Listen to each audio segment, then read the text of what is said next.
할렐루야. 앞뒤 옆사람 주의 이름으로 축복하고 당시의 영혼을 사랑합니다.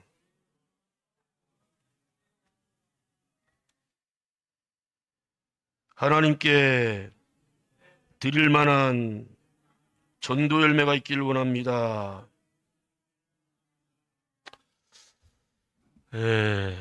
사람들마다 스스로가 가장 소중히 여기는 것들이 있는데요, 그 중에 공통적으로 좋아하는 것이 있죠. 뭘까요? 나라마다 화폐 가치가 다 틀려서 돈보다 더 좋아하는 게 있어요. 금을 상당히 좋아해요. 금을. 뭘 좋아한다고요? 치킨. 여러분, 저는 99년, 2000년도에 교인들이 뭘 해 먹고 사냐, 어디에 투자해야 되냐, 먼저 근심하고 걱정하는 애들이 몇몇 있더라고요. 그래서 저는 주저하지 않고 참 그러게 걱정되고 미래를 대비하고 싶으면 금을 사모하라 라고 그래서 금을 사놔라, 금을. 그때 금이 한 돈에 3만 원 안팎이었어요. 3만 원. 근데 엊그제 봤더니 금이 1g에 20만 원을 넘는다고 그래요. 20만 원. 한 돈에 몇 g이에요? 3.75g이죠. 그러니까 이제 80만 원 왔다리 갔다리 하는가 봐요. 저는 수년 전에 또 금 얘기를 했어요. 금 한 돈에 100만 원 넘는 시대가 온다. 근데 99년, 2000년도에도 많은 교인들이 꼴꼴꼴 웃었고, 몇 년 전에도 여러분들 많은 사람이 웃었어요. 그때도 여러분 금 한 돈에 얼마였습니까? 15만 원, 20만 원 안팎이었죠. 금은 아이들은 모르겠어요. 금의 값어치를 잘 모르니까. 근데 적어도 금의 값어치를 아는 대다수의 사람들은 싫어하는 사람들이 없어요. 그래서 할 수만 있다면 금을 좀 갖기를 원하고, 더 갖기를 원하고, 또 어떤 이들은 여러 가지 보석 종류, 또 어떤 이들은 넓은 집에 살고 싶어 하고, 고급 승용차를 타고 싶어 하고, 또 비싼 수백만 원 아니면 그 이상 되는 백이나 옷 등을 입고 싶어 합니다. 여러분, 그것을 가졌을 때에 얼만큼의 기쁨이 있는지는 모르겠어요. 또 그 기쁨이 얼만큼 연속적, 지속적으로 유지가 되고 있는지는 모르겠어요. 아마도 그 가졌을 때 소유욕에 있어서 처음엔 좋았고 기뻤고 또 많은 사람들이 자랑도 하고 싶었을 거예요. 이게 얼마 갑니까? 오래 안 가죠? 그럼에도 불구하고 많은 사람들은 세상에 속하 있는 금은 뭐야? 조금 전에 여러분이 답했듯이 돈, 얼마를 더 갖고 싶어하고 누리고 싶어해요. 많은 사람들이. 중요한 사실은 영원한 것이 없고 반드시 사라진다라고 하는 것입니다. 우리는 찬송가 269장을 종종 주님께 찬양으로 영광 돌리는데, 거기 가사 말 속에는 세상 물건 불탈 때에 너도 타겠구나라고 하는 한탄 섞인 가사 말이 나와요. 사랑하는 성도 여러분, 여러분에게 있는 가장 소중한 것은 무엇입니까? 내가 가장 귀하게 여기는 것은 무엇입니까? 바로 예수 그리스도가 되길 예수님으로 축원합니다. 영원히 변치 아니하시고 언제나 나와 함께 하시고 나에게 언제나 은혜를 충만히 부어주시며 나와 언제나 동행하시고 지켜주시고 안전케 하시고 결국에는 나를 영원한 나라 영생복을 누리는 천국으로 인도하시는 예수 그리스도가 내 삶에, 내 인생에 가장 소중한 존재가 되기를 예수님으로 축원합니다. 저는 1절 말씀에서 사도 베드로가 얼만큼의 변화가 된 사람인가를 보게 됩니다. 크게 세 가지 주제를 나누는데, 첫 번째로 성령 받기 이전에 베드로와 성령 충만함 받은 후에 베드로는 바로 1장 1절에서 자신을 그렇게 소개하는데 시작을 합니다. 여러분이 알고 있듯이 예수님이 골고다 언덕 오르기 전 십자가를 지기 전에 12명의 제자, 물론 이미 예수님을 팔고자 작정했고 노예 한 사람 몸값을 받고 이미 팔았던 베드로는 그 자리에 없었지만 11명이 거기에 남아 있었어요. 나와 함께 기도하자. 옆 사람에게 예수님과 함께 기도합시다.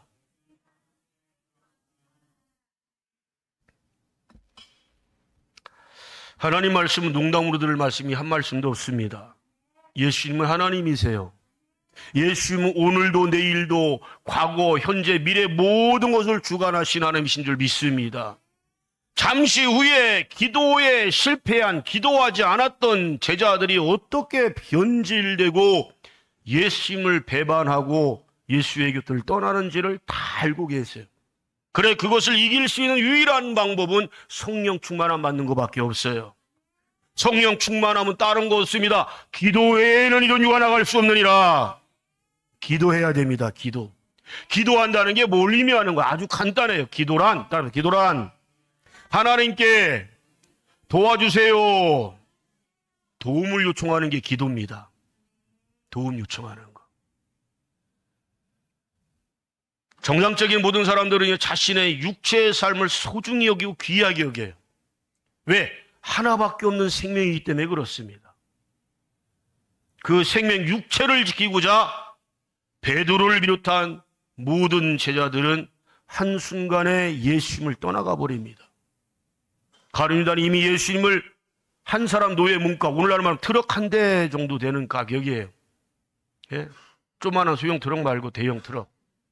한 사람의 건장한 몸값은 소형 아파트값 정도 된다고까지 추론을 합니다. 왜냐? 전 세계에서 아파트값 제일 비싼 나라는 대한민국이에요. 일본보다 더 비싸요. 여러분, 서울의 웬만한 곳 한 평에 얼마 넘어갔어요? 1억이 넘어갔어요. 그래 30평 그러면 30억이 있어야 돼. 응? 박근혜 정부 때는 20조 원씩 2번씩이나 해서 총 40조 원을 국가가 막 젊은이들 막 꼬드기는 거예요. 국가가 지원해 줄 테니까 빨리 아파트 사라고. 그래서 영끌이라고 영끌. 영끌이란 뭔 뜻인지 몰랐단 말이에요. 영끌 그래서 젊은 애들 영을 얘기한 줄 알았더니 예?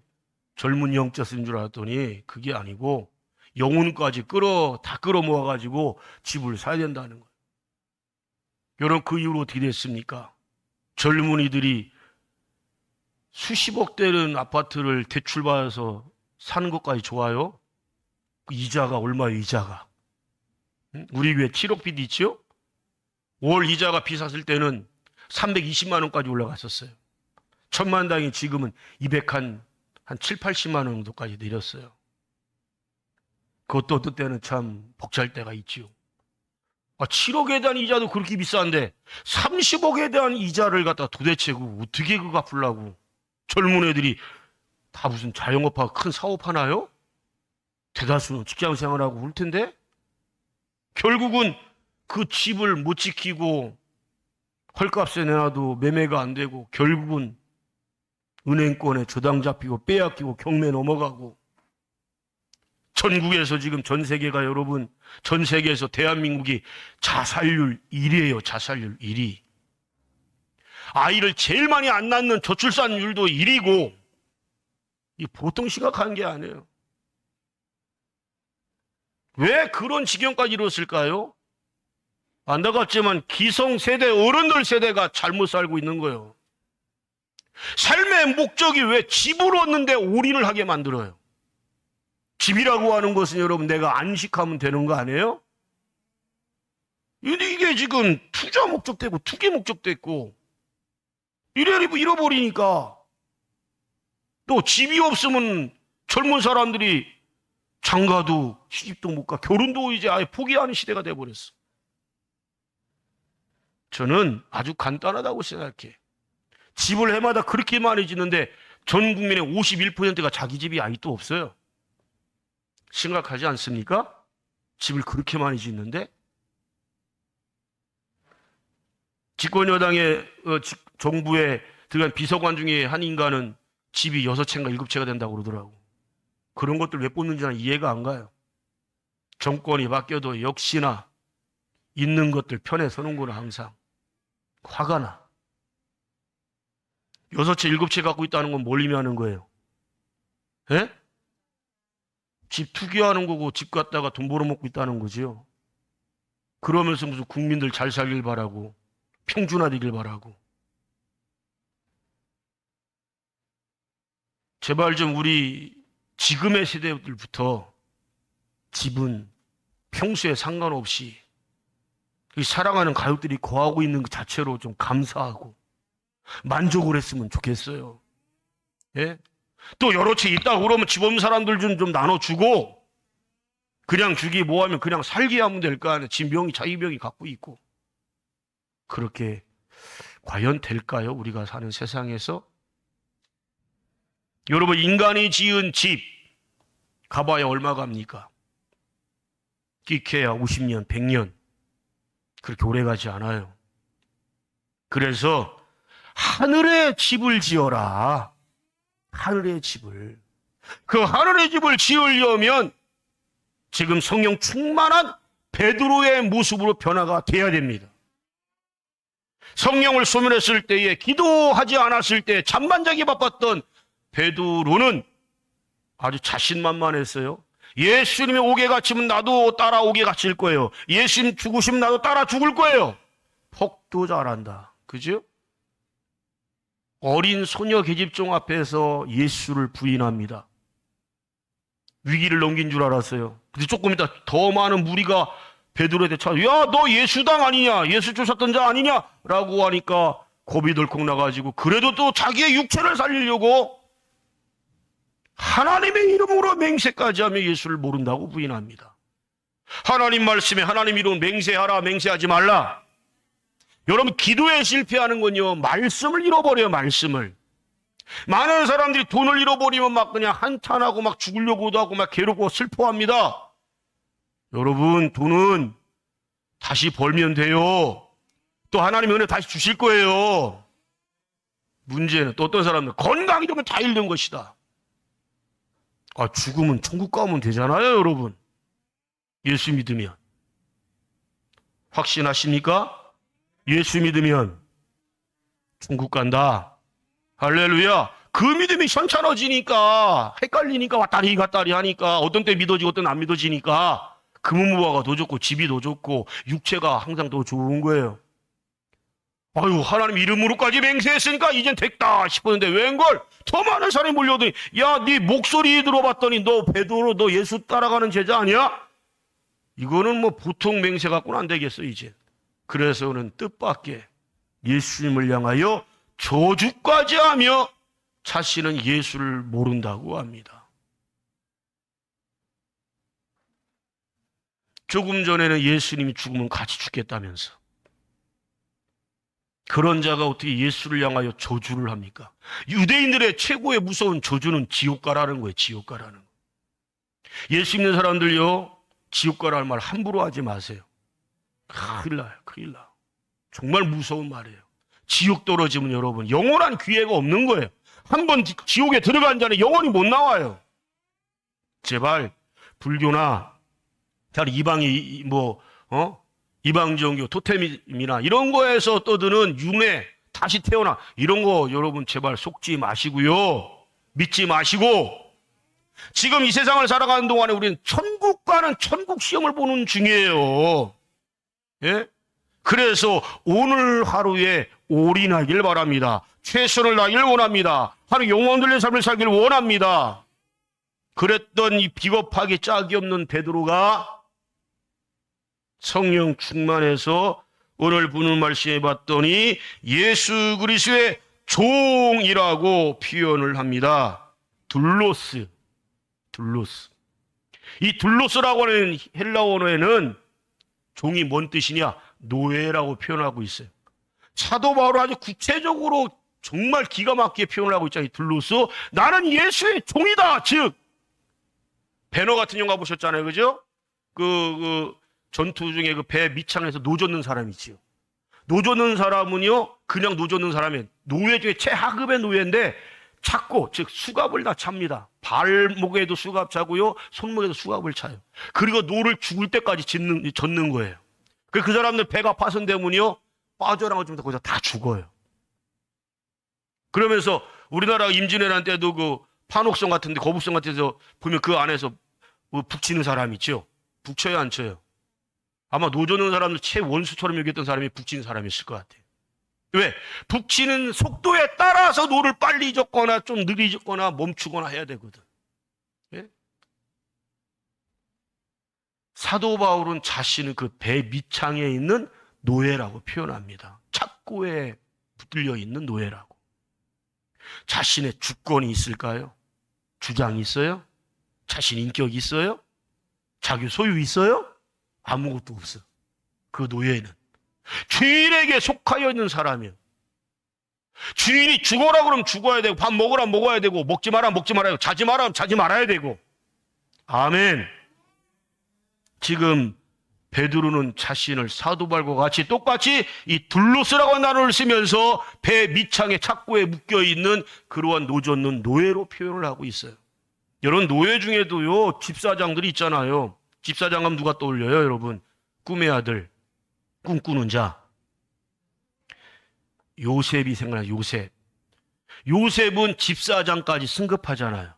노예는 노예인데 모든 집사들을 관할하고 행정적인 재산권을 다 관리하는 그런 높은 위치까지 올라가요.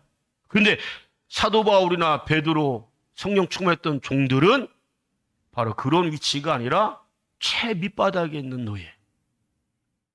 저는 목사인데요, 가끔에 되어진 일들을 보면 참 부끄러워요. 정말 극히 일부예요. 일부 몇몇 정말 성령을 소멸했고 사건 사단 마귀의 종로로 타면서 권위만 자랑하고 세상 부경험만 자랑하고 정권과 결탁하고 쾌락을 쫓고 이런 것들이 교회 대표인 양 착각하고 있어요. 그것들은 교회가 아닙니다. 이름을 거명하지 않겠지만 유명한 것들 많잖아요.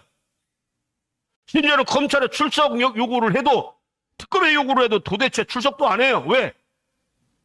이 특검 정권이 자기를 핍박한데, 여러분 제발 핍박이나 고난이라고 하는 단어는 예수님의 일을 하면서 받는 걸 말하십시오. 자신의 살인사욕, 정권야욕, 불의한 자들과 결탁하는 그런 것으로 받는 건 핍박이 아니고 뭐다? 값이다. 화가 난다니까요. 예? 저것들이 어떻게 교회 대표입니까? 어떻게 교회를 상징합니까? 그로 인해서 지금 한국 교회는 미랄돼야 되는데, 짠맛 내는 소금 돼야 되는데, 빛을 발해야 되는데, 소금은 소금인데 짠맛을 잃어서 세상 사람들에게 지금 돌림빵 당하고 있어요.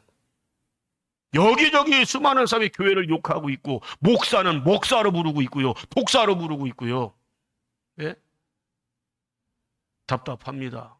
그들도 한때는 성령 충만 받았던 종들이었어요. 여러분, 예루살렘 교회 칭찬받는 성령 충만했던 7 집사가 있죠? 있어요, 없어요? 그 중에 딱 한 명 타락합니다. 누굽니까? 니골라라고 하는 집사가 타락합니다. 그래 나중에 니골라 당을 만들어요. 오늘날로 말하면 뭐 민주당, 국민의힘당 이런 식으로 당을 만드는 거랑 똑같아. 당을 만들어서 결국은 교회를 해방하는 그런 주도 역할을 합니다. 이단으로 빠져버려요. 여러분, 이단이 뭐 어렵습니까? 하나님 말씀을 더하거나 감하면 이단입니다. 그래서 저는 전모 목사라든가 김모 목사라든가 손모 목사 이런 것들은 이단이고 사단의 개수들입니다. 왜냐? 저렇게 사악한 짓거리 하면서 지가 파는 거 안 팔면 하늘나라 생명록에서 이름을 지어버리겠다? 이단이잖아요, 여러분. 하나님이 자신한테 까불면 하나님 가만 안 두겠대? 이단 중에 왕이단 아니에요? 여러분, 성령 충만 받으면요, 성령이 내 안에 거하는 사람들은 그렇게 할 수가 없어요. 왜? 하나님을 최고로 두려워하는 삶입니다. 나는 지금까지 하나님을 두려워하며 살아왔는가? 자신의 모습을 돌아보십시오. 두려워하지 않는 사람들이 죄를 짓는데 너무너무 쉽게 죄를 짓는 거예요. 불의와 타협하는 너무 쉽게 불의와 타협하는 거예요. 뇌물 주고받는데 너무너무 쉽게 하는 거예요. 원산지 속이는 거 너무 쉽게 하는 거예요. 여기 사업하는 몇몇 앉아 계시지만 예수 믿는 사람들은 저울 속이면 안 돼요. 원산지 속이면 안 돼요. 거짓말하면 안 돼요. 그것은 하나님을 배신하는 행위예요. 하나님을 속이는 행위예요. 그의 죗값은 여러분 상상을 초월합니다. 지금 조금 이물이 남아도, 아니면 때로는 일할 때 보면 적 잡을 때도 있잖아요. 손해볼 때 있잖아요. 따라서 하나님의 선하신 뜻이 계시다. 할렐루야. 그마저도 하나님의 은혜로 받아들이고 감사하며 받아들이면 하나님이 10갑절, 100갑절, 10,000갑절의 복을 예비해놓고 계심을 믿으시길 바랍니다. 근데 많은 사람들이 현재 것만 바라봐요. 현재 것. 이렇게 비겁했던 베드로가 오늘 이렇게 변화가 돼 성령 충만 받아서 나는 예수님의 종이 되었다라고 주저없이 말을 합니다. 저와 여러분들 이원 고백하기를 예수님으로 축원합니다. 두 번째로 자신을 사도라고 표현합니다. 따라서 아포스톨로스. 이 사도라고 하는 뜻은 보냄을 받은 사람이다. 파견된 사람이다. 자, 1차로는 이 보냄받았고 파견된 사람이 바로 베드로였는데, 과거의 삶을 보면 바닷가에 나가서 물고기 잡아먹는 게 이 사람의 일상이었어요. 베드로가 세상에 태어나 가장 잘하는 것은 물고기 잡는 거입니다. 어부였으니까요. 평생 동안 잘하는 거 아무것도 없어요. 물고기만 잡아요. 물고기만. 여기에 베테랑입니다. 그런데 예수님이 베드로를 보면서 베드로야 나를 따라오너라. 아멘 했어요. 여러분처럼 베드로도. 그리고 그 즉시 배와 그물을 그 자리에 그대로 두고 예수님을 따라갑니다. 금요예배, 저녁예배 나왔던 사람들은 은혜가 되죠. 드디어 엘리사가 등장합니다. 엘리야는 이제 끝났고 엘리사가 등장을 해요. 자, 엘리사도 평범하게 농사 짓는 사람이었어요. 소 12마리 두고 밭을 일구면서 농사 짓는데, 그 옛날에 왜 그 소 멍에 씌우고 그 달구지 뭐라고 그러는 거죠? 밭 갈고 할 때 그걸 뭐라고 그러죠? 쟁이라고 그러나? 예. 그걸 그 소한테 꼭 필요한 기구고 농사꾼에 꼭 필요한 기구잖아요. 베드로나 다른 제자들하고 엘리사는 차원이 틀려요. 자, 베드로나 다른 제자들 물고기 잡아먹는 그 배와 그물을 어떻게 하고 예수님 쫓았어요? 그냥 거기다 그대로 두고 예수를 쫓았어요. 그런데 엘리사는 차원이 틀려요. 엘리사야! 라고 하며 하나님 너를 부르셨고 하나님 너를 주의 종으로 택하고 선지자로 임명하셨다. 그랬더니 엘리사는 그 자리에 그거를 농기구를 그대로 두고 온 게 아니고 농기구를 어떻게 했어요? 그 자리에서 불태워버려요. 불태워버려. 멋있잖아요? 많은 사람들이요, 중대한 어떤 결정을 한다고 할 때 두 부류가 있다고 그래요. 특별히 여러분, 독립투사들을 보세요. 의사자 들리는 분들, 변질되지 않는 분들. 예? 그게 꼭 옳은 건 아닌데, 백제시대 마지막 왕 누구예요? 의자왕은 여러분, 쾌락주의자가 아니고 술 취하고 주정하고 그런 사람이 아니에요. 삼천궁녀? 전혀 사실이 아니에요. 이제서 막 사실이 드러나고 있잖아요. 왜? 역사 기록은 누가 한다고요? 승자가 하는 기록이다. 나당 연합국이라고 하는 이게 참 비겁하고 추접한 모습 아니에요. 같은 한민족을 무너뜨리기 위해서 옆에 있는 당나라 대국을 끌어들여가지고 연합국을 이루어서 그렇게 백제를 친다고 할 때 그게 무슨 자랑거리입니까 그것이? 예? 자기들이 백제를 무너뜨리는 것은 의자왕이 흥청망청이고 술에 취하고 맨날 여자들만 3,000명 궁녀를 두고, 여러분 3,000명 궁녀를 어떻게 둬요? 진시도 3,000명 궁녀 못 뒀어요. 예? 백마강 3,000명 빠져 죽을 만한 물도 없어요 거기. 끝까지 싸운 사람이 의자왕이고, 그리고 마지막 다른 신하들이나 군병들 거의 다 도망갔어요. 근데 끝까지 남아있던 사람이 누구예요? 백제의 마지막 의자왕한테 끝까지 의리 지키고 끝까지 싸웠던 장군, 계백장군. 신라의 김춘추 같은 건 축도 못 껴요. 20배나 더 많은 군병력을 그 계백은 몇 차례나 물리칩니다. 근데요, 싸움터에 나가기 전에 어떻게 합니까? 자기 집에 가서 처 자식을 자기 손으로 직접 목을 뱁니다. 한쪽으로 너무 끔찍하고 잔인하다고 볼 수 있는데, 계백 장군은 우리가 지면 저 사악한 오랑캐들한테 종이 될 것이고, 부인은 몸을 뺏길 것이고, 온갖 모든 치욕을 당할 것이다. 또 이미 질 걸 알고 있어요. 그러나 끝까지 싸우다 죽는 그 모습, 저는 이순신 장군 다음으로 계백 장군을 정말 크게 높게 평가를 합니다. 김유신? 축도 못 낀다니까. 얼마나 멋있습니까? 돌아가지 않겠다는 거요. 살아서.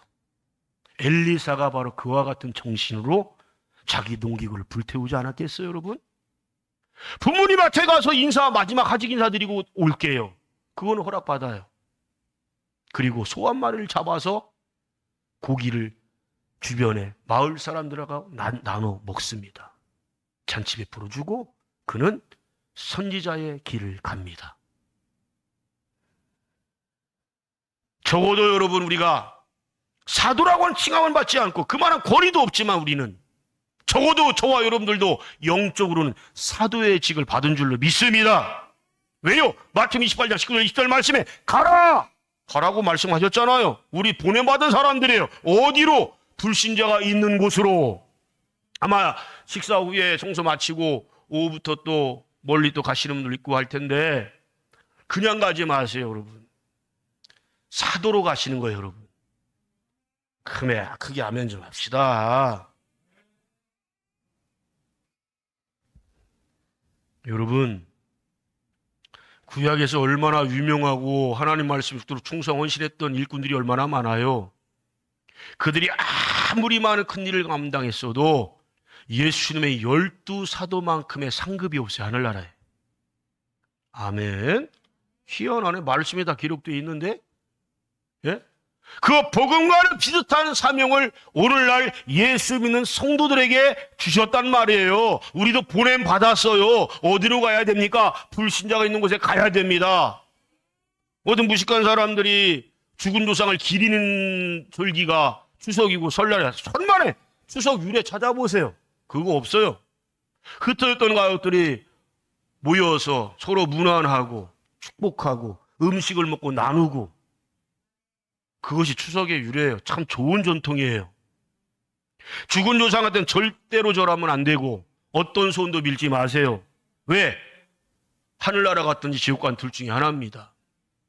중요한 건 살아있는 부모님들, 살아있는 가족들에게 내가 그들에게 가장 큰 사랑을 나눠야 되는데, 가장 큰 은혜를 나눠야 되는데 뭐가 될까? 아마 저마다 다 선물도 준비하고 때로는 뭐 용돈도 준비하고 그럴 거예요. 힌트를 드리자면 요즘에는 피자 한 판이 굉장히 유행이고 그 선물을 가장 좋아한대요.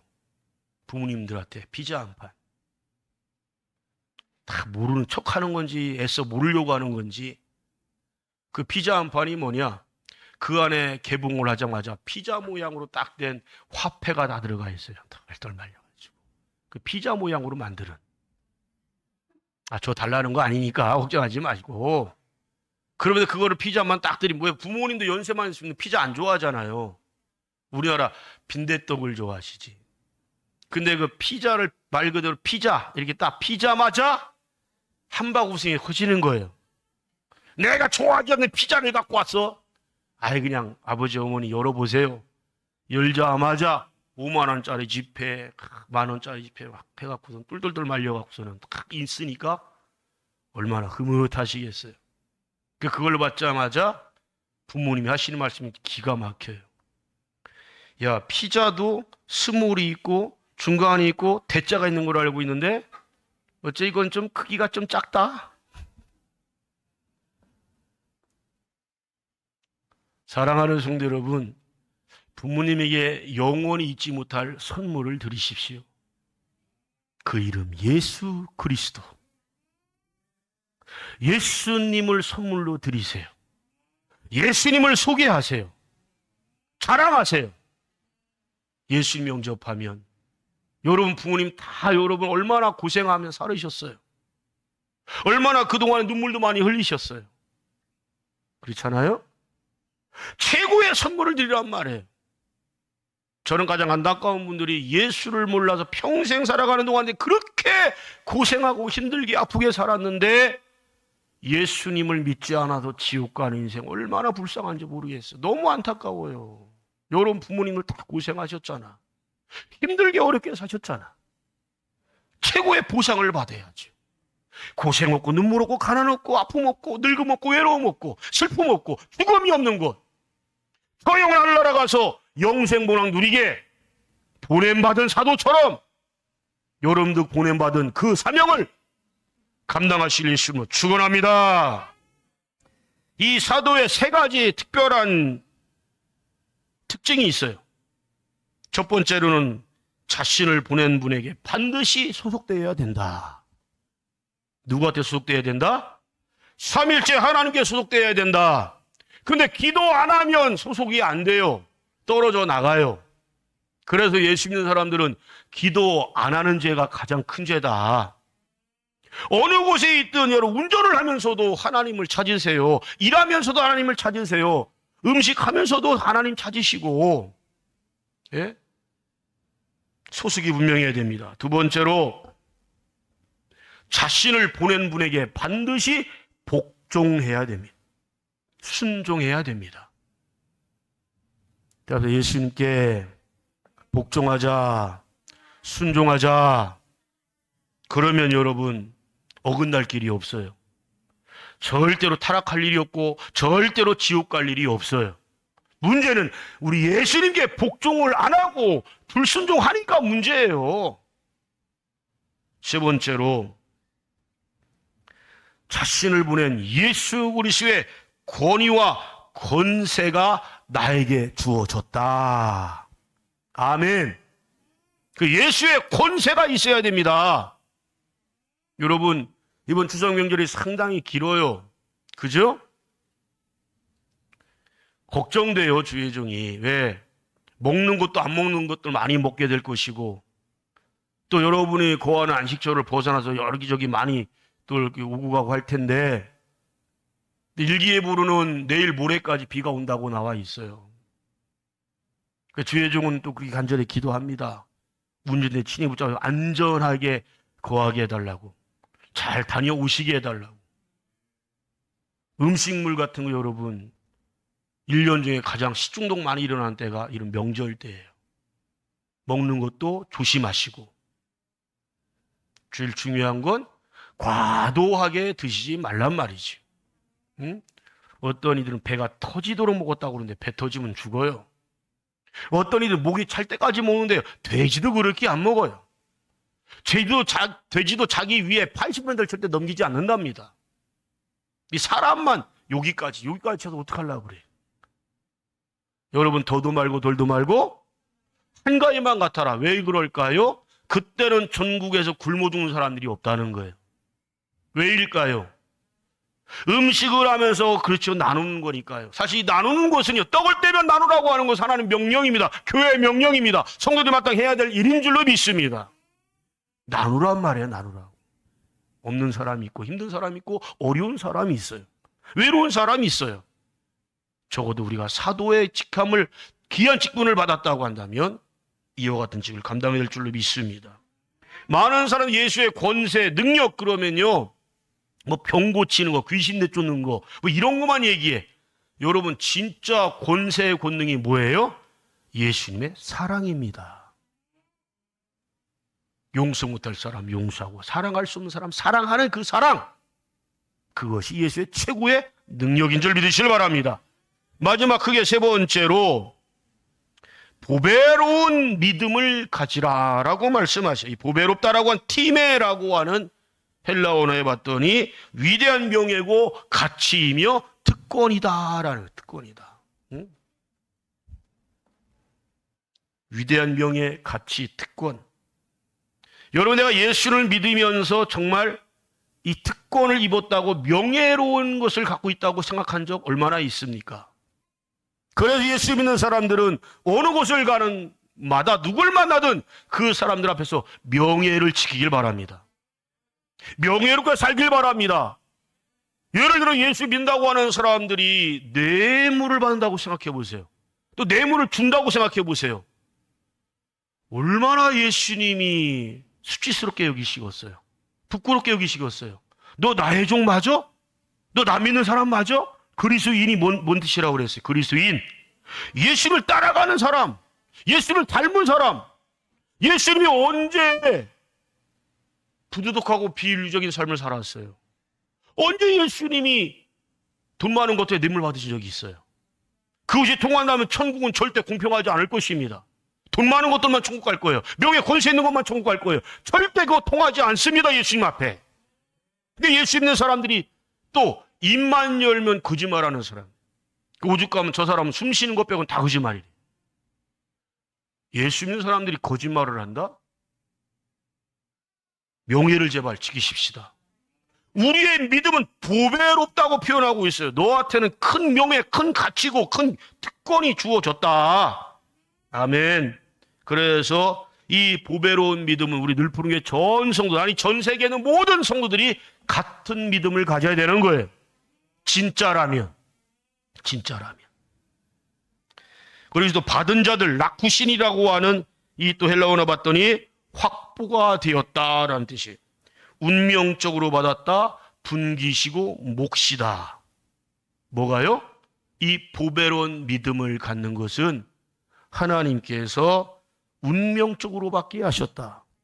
쉽게 얘기하자면 예수님을 내가 먼저 선택했다, 내가 교회 찾아왔다, 이런 교만함을 버리라는 거예요. 하나님이 부르셨어요. 하나님이 보내셨어요. 그래서 모든 예수 믿는 사람들은 소명의식과 사명감이 투철해야 될 줄로 믿습니다. 항상 여러분 어느 곳에 있든 어떤 사람 앞에 있든 당당하십시오. 저는 예수 믿는 사람들이 의기소침하고 음액이 주고 하고 있으면 참 그 마음이 너무 안 좋아요. 여러분 심령에 예수의 영이 거하시는데, 내 몸을 성전 삼고 계시는데, 성령의 전으로 삼고 계시는데 무엇이 그렇게 나를 부끄럽게 여기고 명예롭지 못하게 여깁니까? 자신이 없습니까? 예수 믿는 사람들은 언제나 당당해야 되고 자신이 있어야 됩니다. 왜? 나의 아버지가 누구십니까? 우주 만물을 창조하신 전능하신 하나님이십니다. 그분이 나의 아버지가 되시는데 뭐가 여러분 의기소침할 게 있어? 뭐가 기죽을 게 뭐가 있어요, 여러분? 요즘에 주일학교 어린이들도 학교가 초등학교 애들이 니네 집 몇 평이야? 이거 물어본대잖아. 니네 아버지 무슨 차 타는데? 그게 왜 중요한데, 그게? 그럼 실제로 뭐 리무진 같은 거 큰 비싼 차, 억대 되는 차 못 타면 기죽어. 걔네 집이 한 40평, 50평 살아. 우리 집은 20평밖에 안 되는데 기죽어. 애들 잘못이 아니에요. 어른들 잘못이에요. 어른들부터 기죽고 있지 않아요? 왜 기죽어요, 여러분? 하나님의 자녀가? 왜 기죽어요? 어떤 교회에서 담임 목사를 총빙을 하는데 나는 그 얘기 듣자마자 마귀 새끼구나, 저 사탄종이구나. 왜? 자기가 타는 차 2억 5천짜리 차 사줘야 된다고 그랬대. 우리나라에서 나오는 차 제일 비싼 차가 뭐죠? 그러니까 GV90인가요? 그거 얼마예요, 그거? 옵션 다 다른다고 치고. 뭐 1억 한 5천 된다고 칩시다. 근데 우리나라에서 나오지도 않는 차 2억 5천을 목회자, 주혜종이라는 인간이 외제차, 수입차를 2억 5천 차 타고 다니면 폭도 예수님 자랑하겠네요? 그 차를 타는 순간에 교회 욕먹이는, 예수 욕먹이는 거예요. 행여나 여기 젊은 사람들 여기 다들 큰 거부 될 줄로 믿습니다. 잘 될 줄 믿습니다. 윤광림 목사 때 2억 5천원 말고 2억 4천짜리 차를 사주시면 된다는 뜻이 아니고요. 그거는 주의 종 무너뜨리는 것이고, 그거 탄다고 권위가 세워지는 거 아니잖아요, 여러분. 에? 차 타다 보면 여러분, 그전으로 혜진이 같은 게 얼마나 봉변 많이 당했어. 차 이름이 뭐지, 그거? 어? 스파크. 그 옆에 오면 스파크 일어난다고 그래, 그냥. 에? 소형차, 여성들이 타는 차를 막 일부러 들이대고 막 빵빵거리고 욕하고 별짓을 다 해요. 근데 앞에 히덕거리고 장난질하고 연애질하냐고 차도 안 가는 뭐 V80인지 뭐 고급차들 면 빵빵도 하나 못 거려. 저는 승질이 급해갖고 뒤에 있는데 제가 항상 빵빵거려, 뒤에서. 어? 그게 뭘 의미하는 거예요? 차를 보고 그 사람을 평가를 하는 거예요. 여러분, 어떤 차건 그 차는 사람이 만든 거예요. 기계일 뿐이에요. 거기에 인격이 없어요. 사람에게 인격이 있는 거예요. 믿습니까? 제발 예수 믿는 사람들은 좀 당당하세요. 명예를 지키세요. 어느 곳을 어떤 집에서 살든 어떤 차를 타고 다니든 여러분에게는 하나님이 나의 아버지가 되어주신다. 나의 구주가 예수님이시다. 기도합시다.